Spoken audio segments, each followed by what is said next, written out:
Alors bonjour, chers parents, chers élèves. Mon nom est Robert Richer. Je suis l'enseignant responsable du profil de musique populaire à l'école Marguerite Bourgeois. Maintenant, ça fait 7 ans que le profil de musique ici existe à notre école et ça fait 7 ans que c'est moi qui l'enseigne. Donc, j'étais là depuis le départ. Euh, pour ma part, ça fait 15 ans, plus de 15 ans que je suis enseignant en musique à l'école Marguerite Bourgeois et plus de 20 ans que j'enseigne la musique dans différentes écoles du Centre des services scolaires des Grandes Seigneuries. Alors, je suis bien heureux de voir que vous vous intéressez au profil de musique populaire de notre école et je suis d'autant plus heureux d'avoir la chance de vous le présenter aujourd'hui. Alors, j'espère que vous allez trouver les prochaines minutes bien agréables en ma compagnie. Alors, le principal objectif du profil de musique populaire à notre école, c'est vraiment de développer le potentiel d'interprétation. Euh, Qu'entend-on par là? Interpréter, en fait, c'est jouer de la musique, que ce soit des instruments ou avec la voix. C'est le principal objectif, c'est d'apprendre à jouer, à interpréter des pièces du répertoire de la musique populaire, évidemment. Ces pièces-là, ces chansons-là, principalement, c'est des chansons, elles sont choisies par les jeunes, donc ils jouent des choses qu'ils aiment, qu'ils apprécient, et puis, étant donné que c'est eux qui les choisissent. Euh, on touche évidemment à d'autres compétences que celles d'interpréter de la musique à travers le programme quand même, soit la compétence créée, hein, soit à finalement faire des créations musicales, mais on travaille ça dans une moindre mesure que l'interprétation. Et également, on développe une troisième compétence qu'on appelle la compétence appréciée, c'est-à-dire savoir apprécier la musique, donc de l'écouter de façon, je dirais, intelligente finalement, et plus intelligente et plus sensible également. Donc, c'est des habiletés qu'on développe au cours des 3 années que nous allons passer ensemble au programme de profil. Donc, à qui s'adresse le programme, le profil? Ça s'adresse aux jeunes qui ont vraiment un grand intérêt pour la musique, qui aiment la musique en fait. Donc, c'est pas nécessaire d'avoir déjà des connaissances importantes ou des habiletés importantes sur un instrument de musique. Non, que tu n'en aies fait ou pas au primaire, pour moi, c'est pas le plus important. Le plus important, c'est vraiment que tu as un grand intérêt pour la musique. Et puis, voilà. Donc, sinon, ben, comme on le voit sur la diapositive ici, ben, c'est pour les élèves qui habitent Châteauguay, Léry et Mercier, soit le secteur ouest du centre de service scolaire des Grandes Seigneuries.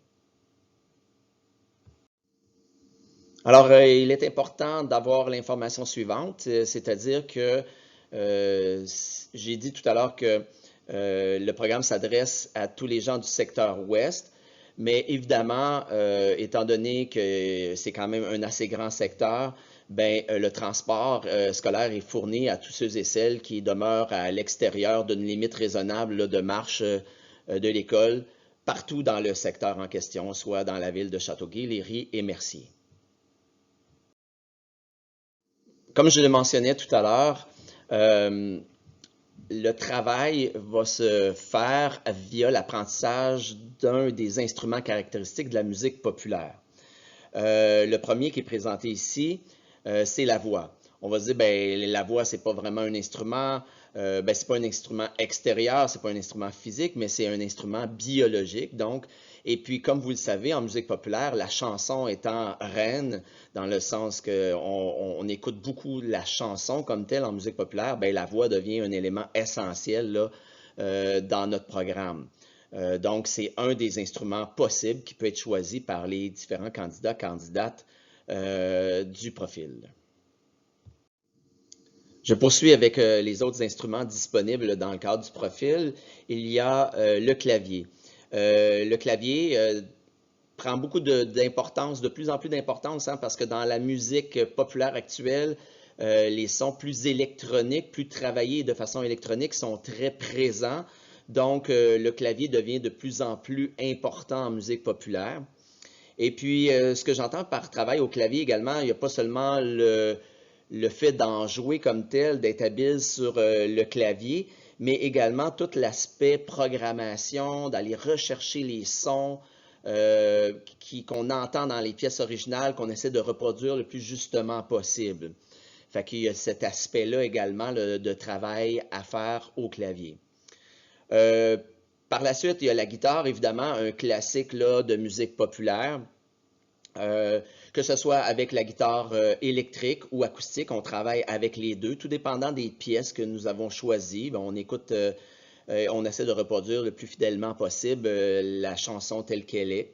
Et puis, évidemment, avec les guitares, il y a des éléments de plus en plus électroniques qui s'ajoutent aussi via des différents appareils, souvent sous forme de pédales, qui nous permet d'aller travailler des sonorités différentes et puis qui nous permet encore une fois, dont l'objectif est encore une fois de reproduire le plus justement possible les sonorités qu'on entend dans les pièces originales qu'on reproduit là, dans le cadre du profil. Alors, les deux derniers instruments qui peuvent être choisis dans le cadre du profil, c'est la basse et la batterie. Donc, deux instruments là, fondamentaux d'un groupe, d'un ensemble de musique populaire, puisqu'ils constituent comme tel la section rythmique d'un groupe. Donc, voilà. Donc, c'est les deux derniers instruments disponibles. Donc, au total, 5 instruments qui peuvent être choisis. Si on résume, la voix, le clavier, la guitare, la basse et la batterie. Alors voilà, donc à chaque année, le profil sélectionne entre 24 et 28 élèves. Donc on forme un seul groupe par année dans le cadre du profil. En fait, à l'intérieur de ce groupe-là, on va former 4 sous-groupes, 4 ensembles qu'on appelle des petits bands de 6 à 7 élèves. Donc, la répartition des instruments doit se faire comme suit, c'est-à-dire qu'il doit y avoir 4 voix, 4 à 6 claviers, 8 à 10 guitares, 4 basses et 4 batteries. Et tout ça dans le but de pouvoir former 4 bands à l'intérieur de la classe dans laquelle on va retrouver une voix, 1 ou 2 claviers, 2 ou 3 guitares, une basse et une batterie dans chaque band. Donc, c'est comme ça que mon programme, dans le fond, est monté. Ce qui implique que, d'une certaine façon, il faut que j'arrive absolument à répartir les instruments de cette façon-là. Ce n'est pas toujours évident, mais en général, ça se passe très bien. Dans le fond, ce que je souhaite, c'est que les élèves arrivent avec vraiment de l'ouverture d'esprit. Parce que il faut absolument que je réussisse à organiser ma classe de cette façon-là pour pouvoir former les 4 bands à l'intérieur de la classe. C'est certain qu'il y a peut-être des enfants qui vont arriver avec déjà des connaissances sur un instrument, etc., et puis qui aimeraient sûrement jouer de cet instrument-là. Et ça va être possible. Par contre, il est possible qu'on se retrouve dans une situation où, par contre, admettons, il nous manque une basse là, parmi la classe, quand on est en train de choisir les instruments. Puis, admettons, j'ai un élève qui joue de la guitare en privé, qui suit des cours en privé déjà depuis 4 ans. Et puis, moi, ce que j'aimerais, c'est qu'il ait quand même l'ouverture d'esprit de dire, je joue déjà de la guitare, je suis déjà habile, j'ai déjà mes cours en privé, pourquoi je n'irais pas prendre la basse là, pour pouvoir compléter le groupe?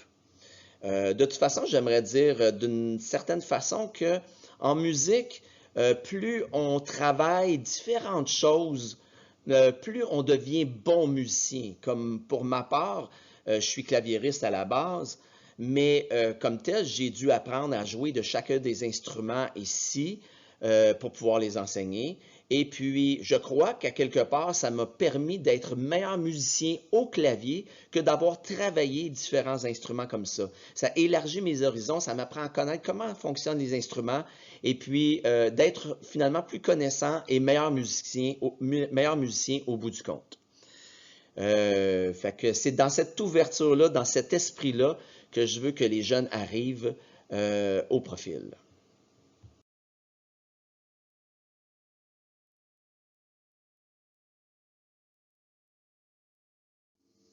Bon, pour ce qui est du temps alloué au profil de musique, comme tel, les élèves ont 6 périodes de musique par cycle de 9 jours. Et c'est réparti de la façon suivante, c'est-à-dire qu'ils vont avoir en secondaire 1 5 périodes dans leur horaire régulier et également une période obligatoire sur l'heure du dîner qu'on appelle le midi profil. Pour ce qui est de cette période, juste vous expliquer le fonctionnement, c'est qu'en fait, les élèves viennent manger en classe avec moi ici au local de musique. Et puis, on dîne. Vous savez, les enfants dînent dans environ 10-15 minutes et c'est fini en général.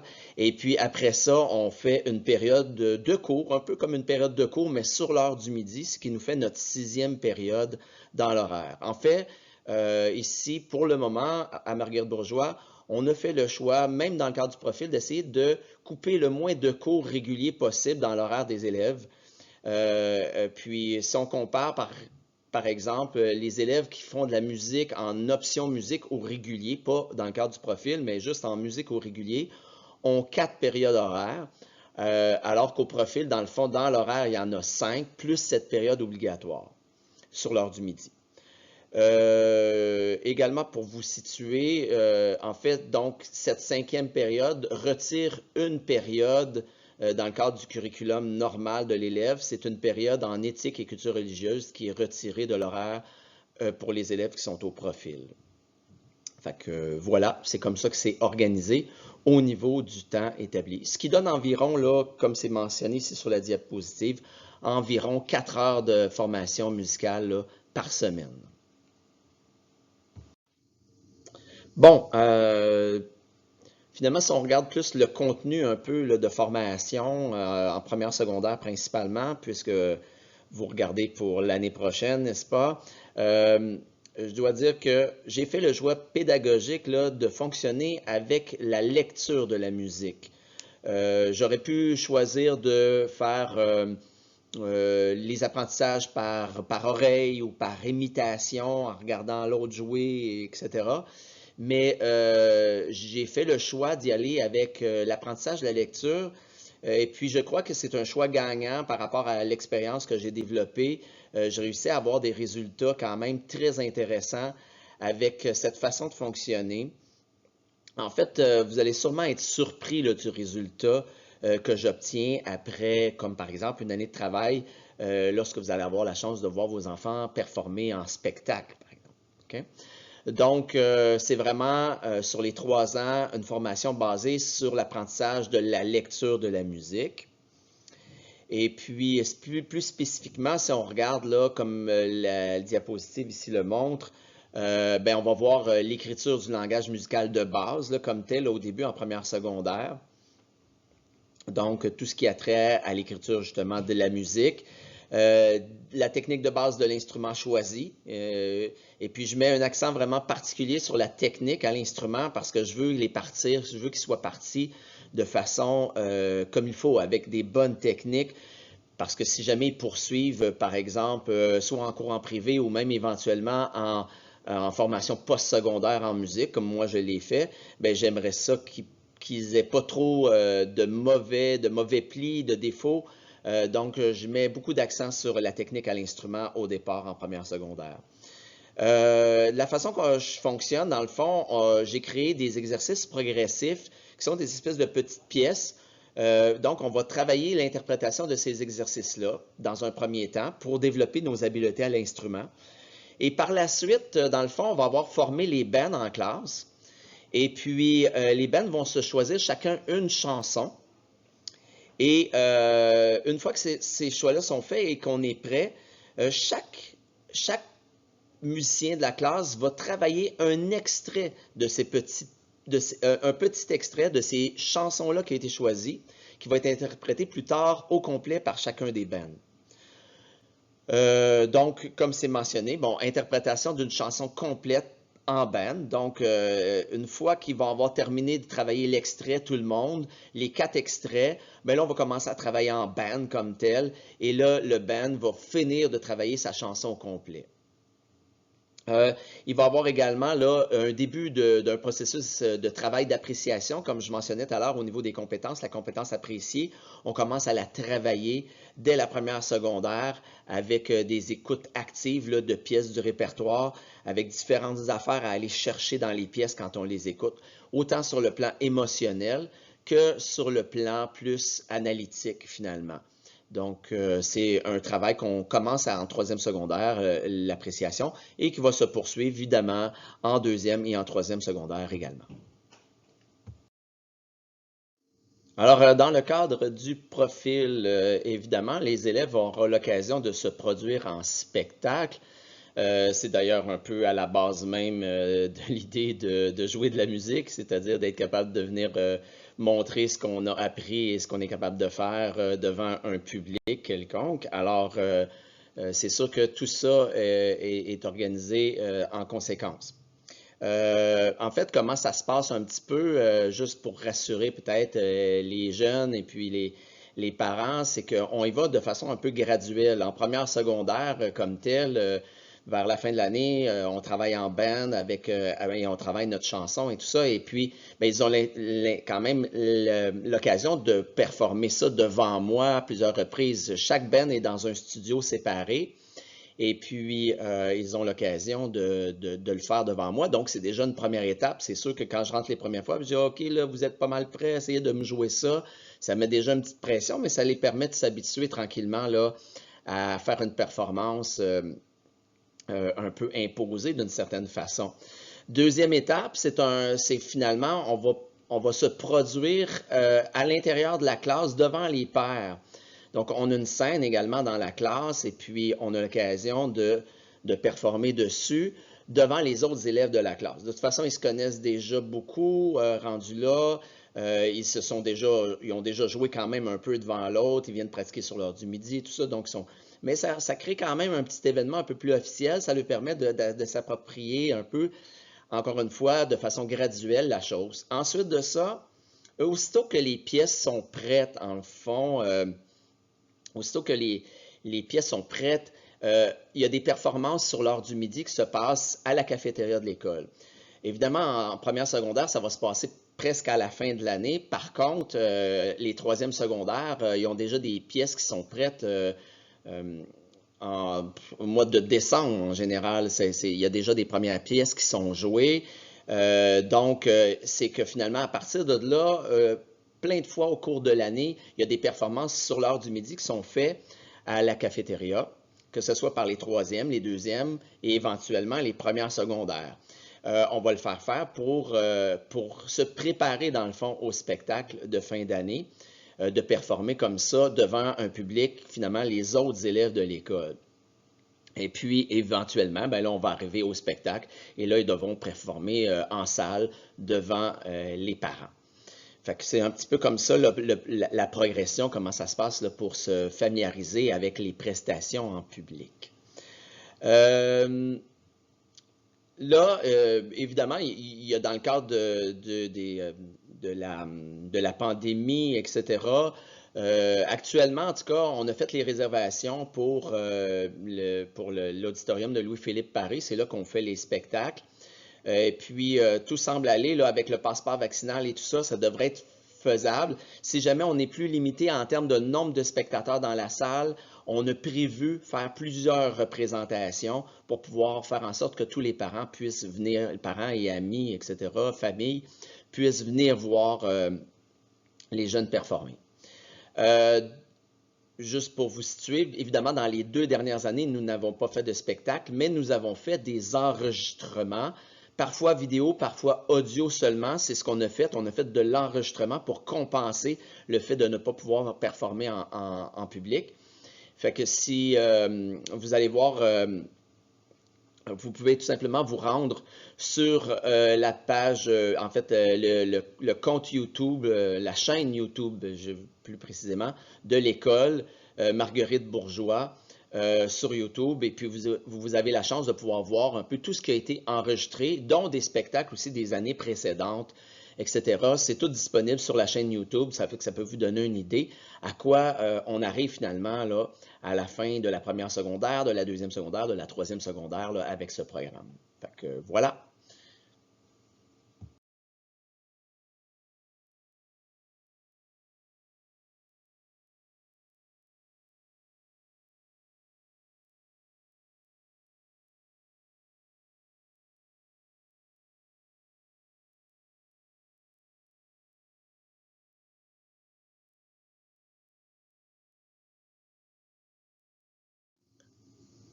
Bon, alors si vous êtes intéressé par notre profil, ce que je souhaite ardemment, évidemment, euh, vous devez compléter un formulaire d'inscription en ligne là, via le site du Centre des services scolaires des Grandes Seigneuries.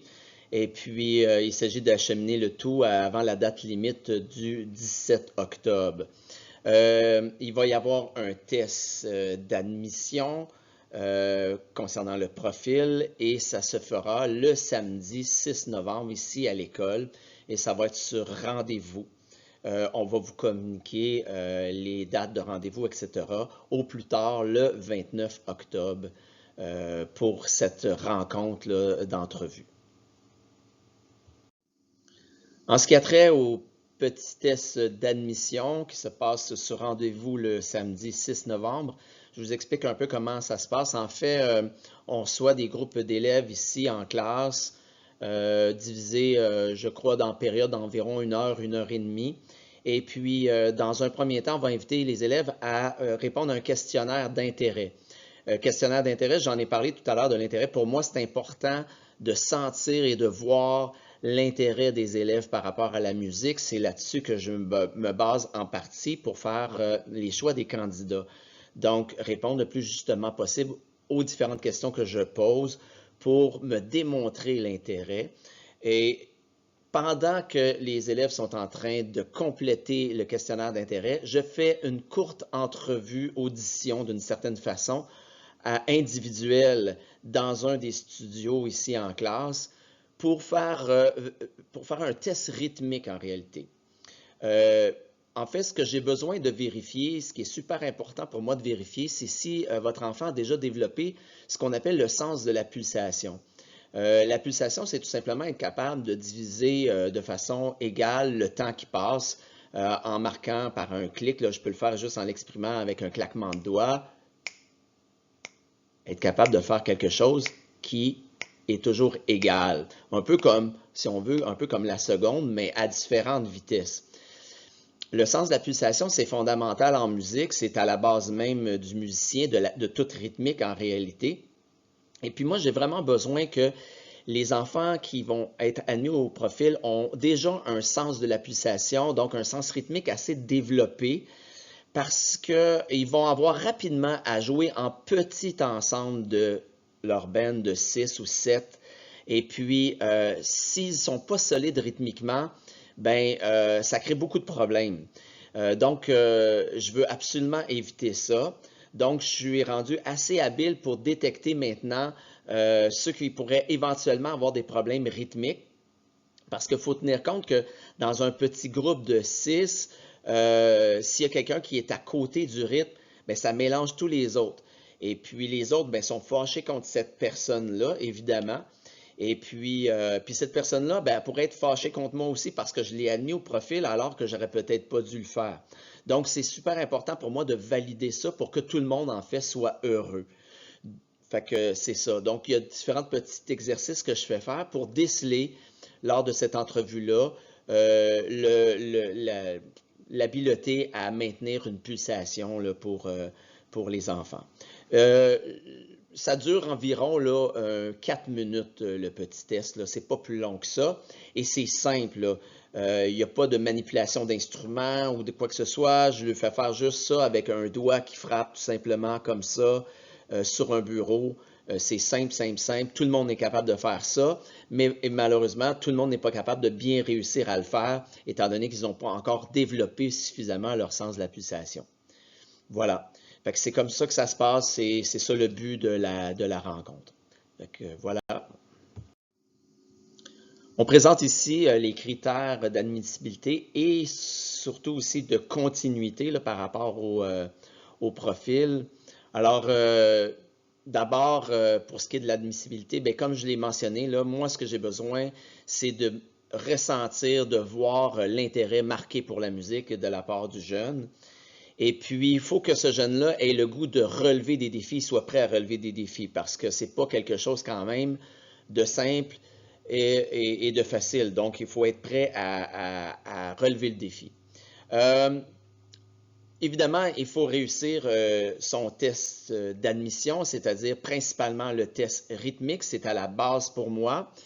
Et puis de bien compléter le questionnaire d'intérêt pour que je sente cet intérêt-là. Et il faut qu'il réussisse évidemment sa 6e année. Et puis, une fois qu'il est admis, ben, c'est important là, pour ce qui est de la continuité, de maintenir une attitude et un comportement positif là, face aux apprentissages qu'on a à faire en musique, aux règles de classe, là, de la vie de classe, de l'école en général également, et puis aussi évidemment au niveau du transport scolaire.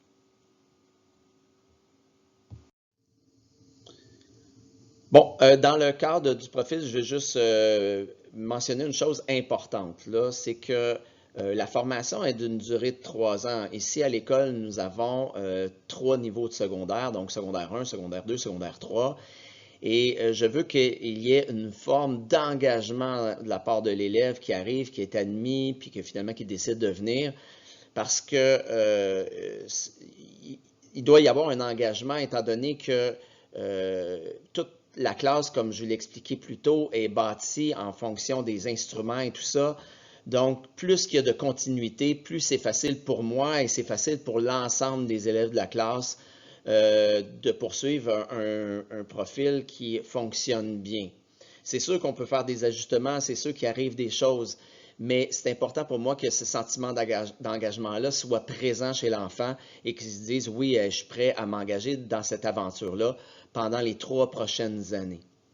Bon, là, il est certain qu'un élève qui, après une année, ne serait pas en réussite, il serait en échec finalement, puis qu'il serait dû pour un redoublement pour l'aider dans son cheminement scolaire en général, ben, il faut comprendre que on ne pourra pas le garder au profil puisque j'ai déjà une nouvelle cohorte que sur laquelle je me suis engagé. Comme je vais m'engager avec vos enfants pour l'année prochaine, ben, je ne peux pas me permettre de tasser quelqu'un parce qu'il y a un doubleur.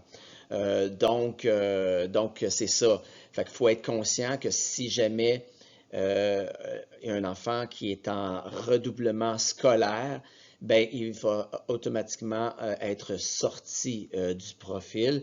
Puis, à quelque part, c'est peut-être mieux ainsi parce que c'est quand même assez demandant, le profil. Donc, s'il y a des difficultés scolaires, il est peut-être mieux de se concentrer sur son année de redoublement pour s'assurer de bien restabiliser sa situation scolaire. Il est aussi évident que si un élève est en réussite dans l'ensemble de ses matières et tout ça, mais qu'il est en échec en musique, en haut à son profil, parce qu'il y a quelque chose qui ne fonctionne pas, etc., ben, c'est évident aussi qu'il ne pourra poursuivre le profil les années suivantes. Honnêtement, c'est pas quelque chose qui est arrivé, donc c'est pas trop inquiétant. C'est sûr que mes tests d'admission, etc., m'aident beaucoup à situer par rapport à la musique. Donc, c'est pas quelque chose de fréquent, ça, c'est certain.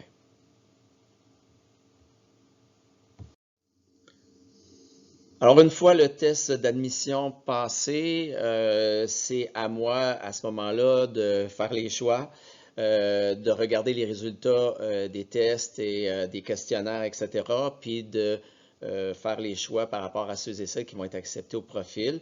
Je vous ai dit qu'il y allait avoir entre 24 et 28 élèves acceptés. Pourquoi il y a cette latitude-là?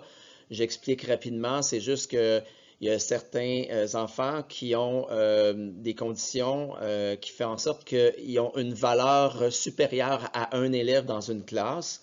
Et puis, ben, ça nous laisse là un petit peu de latitude pour pouvoir accepter des enfants qui ont des conditions particulières. pour être le plus ouvert possible à tout le monde. Okay? Maintenant, la réponse élève accepté, élève sur la liste d'attente ou élève refusé, ben, vous sera communiqué là, dans la 3e semaine du mois de novembre, après que j'ai fait les choix finalement. Mais je veux juste mentionner par rapport à ça que la seule raison pour laquelle un élève serait refusé, c'est vraiment juste en lien avec le test rythmique. Si le test rythmique est échoué, automatiquement, je refuse l'élève. Ça, ce qui veut dire que si le test est réussi, les élèves sont soit acceptés ou soit sur la liste d'attente. Pourquoi on se retrouverait accepté, liste d'attente? Ben là, ça dépend vraiment du niveau de performance au niveau du test rythmique, mais aussi quand même assez important, le questionnaire d'intérêt, puis comment l'enfant réussit à me démontrer son intérêt pour la musique. Mais c'est ça qui va faire en sorte qu'il va être soit plus haut sur la liste d'attente ou carrément un élève accepté. Donc, c'est pas mal comme ça que je procède là, pour le choix.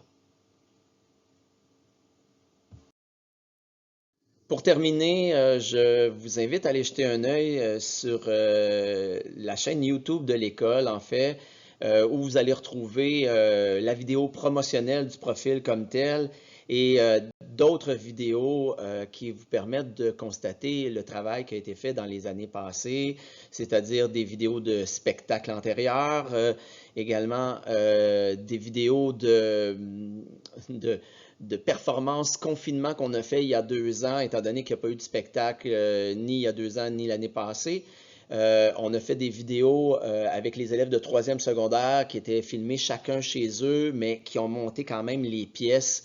Alors, vous irez voir ça. Vous irez voir également, l'année dernière, on a fait des enregistrements audio, mais on les a mis en format vidéo sur la chaîne YouTube, pareil, avec une image fixe du band, mais on entend la musique qui est performée là, par les élèves de 1e, 2e et 3e secondaire. Donc, ça va vous situer pas mal par rapport à ce que je réussis à faire avec les élèves là, au cours des 3 dernières années. Mais je pense que ça va également donner le goût à vos enfants d'embarquer dans l'aventure. Fait que voilà. Vous allez retrouver également sur la chaîne YouTube d'autres vidéos qui ne concernent pas du tout le profil de musique populaire, mais qui concernent d'autres activités qui ont lieu à l'école. Ça va vous permettre donc de découvrir un peu l'école davantage. Et vous allez voir là, dans la suite de cette présentation, moi je vais terminer avec ça, mais vous allez voir qu'il y a quelques diapositives et quelques photos là, qui permettent de découvrir l'école un petit peu plus dans son ensemble là, pour terminer la présentation. Fait que voilà, j'espère que tout ça vous a plu et puis que ça vous a surtout donné le goût d'embarquer, comme je disais tout à l'heure, dans l'aventure du profil musique populaire à l'école Marguerite Bourgeois. Et sur ce, je vous souhaite une excellente fin de journée. Au revoir.